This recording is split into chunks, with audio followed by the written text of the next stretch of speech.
जैसे आपने अभी इस लेक्चर में सुना है, Quad is primarily an economic and an cultural organisation for the betterment of the society. तो इसमें मिलिट्री एंगल से ना देखा जाए तो उचित रहेगा। हालांकि हम चारों देशों के साथ बायलैटरल संबंध बहुत अच्छे हमारे। मिलिट्रीली हम एक दूसरों के साथ एक्सरसाइजेस करते हैं सालाना।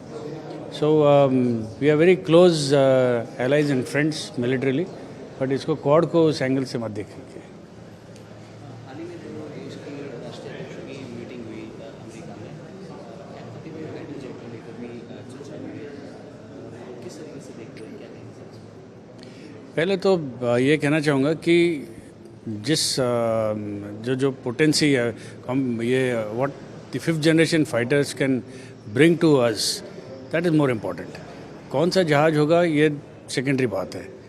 हमारा खुद का AMCA प्रोग्राम अभी चालू हुआ है और हम ये चाहते हैं कि जो भी टेक्नोलॉजीज़ आएँ इस हमारे आत्मनिर्भरता को थोड़ा और प्रोत्साहन दे और हमारे AMCA प्रोग्राम को और भी थोड़ा सा उसको बढ़ावा दे। सर, मेक इन इंडिया की एक बात कही जाती है, तो 2047 तक जो है ना भारत को एक नए मुकाम पर ले जाने की बात की जाती है। डिफेंस में आपको क्या संभावनाएं नजर आती, क्या प्रगति हुई है पिछले 8-10 सालों में? जो आत्मनिर्भरता को प्रोत्साहन मिला है पिछले 8-10 साल में, वो उसके पहले कभी देखा नहीं था हमने।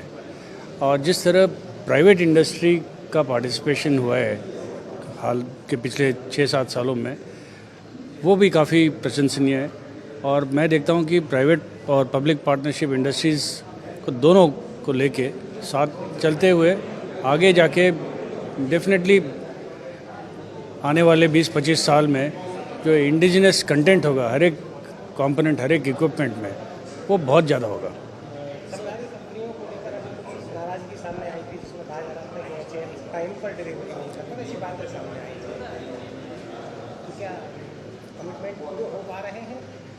नहीं, आपको पता ही है कि कमिटमेंट्स नहीं हो पाए हमारे पूरे। जो एयरफोर्स की रिक्वायरमेंट थी पिछले साल, जो डिलीवर होने थे, डिलीवरीज अभी तक हुई नहीं है। तो हाँ, हम जानते हैं कि उनके भी कुछ शॉर्टकमिंग्स हैं, उनके भी कुछ लिमिटेशंस हैं, पर हम यही चाहते हैं कि हर तरह की, जैसे हमारे भारतीय वायुसेना अध्यक्ष ने बताया है कि मिशन मोड पे इसको लेना चाहिए और एक्सेलरेटेड प्रोडक्शन होना चाहिए ताकि भारतीय वायुसेना में कोई कमी ना हो। अक्सर राजनीतिक पार्टियां ये क्लेम करती रहती हैं कि उनकी सरकार में ये फेल्यूर हुआ, उनकी सरकार में ये सफलता आई। नहीं, मैं पॉलिटिक्स में नहीं जाना चाहूँगा। Okay.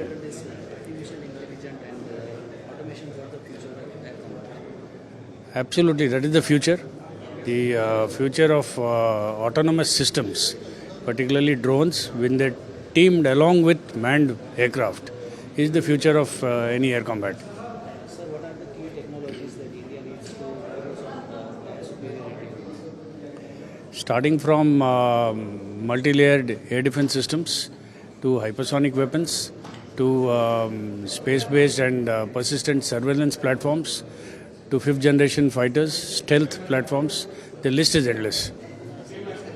How does the IAF plan to counter emerging threats like drone warfare and cyber attacks? See, having a resilient infrastructure is very important, and protection of our own CII is very important. We all understand this requirement. The drones are here to stay. They are going to be a part of every other conflict, and creating an air defense system that can counter drones from the lowest speed to the highest speed drones is something that we should accelerate developing and acquiring.